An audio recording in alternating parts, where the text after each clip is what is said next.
Rumah tangga Dodi Sudrajat dan Puput retak. Puput telah memutuskan untuk berpisah dengan ayah mendiang Vanessa Angel. Isu keretakan rumah tangga itu sejatinya sudah beredar sejak beberapa hari belakangan dan sempat jadi sorotan publik media sosial. Dodi Sudrajat sendiri diketahui enggan berbicara dan menyebut rumah tangganya baik-baik saja.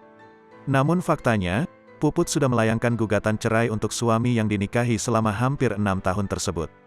Adapun Puput menunjuk seorang kuasa hukum untuk mengajukan gugatan cerai ke pengadilan. Pengajuan gugatan cerai Puput ke Dodi Sudrajat dimuat pada hari Senin kemarin, tanggal 14 Maret tahun 2022. Adapun alasan Puput Sudrajat menggugat cerai lantaran kerap terjadi perselisihan antara dirinya dan Dodi selama beberapa tahun terakhir. Di gugatan tersebut juga, Puput dikabarkan ingin mendapatkan hak asuh atas anaknya berusia 5 tahun sementara itu. Beberapa waktu lalu Puput Sudrajat sempat mengunggah postingan pilu di akun Instagramnya.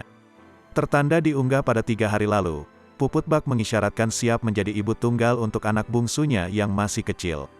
Pundak ini akan selalu ada kuat dan kokoh, untuk kenyamanan tempat bersandar kamu anakku, ujarnya dalam keterangan postingan.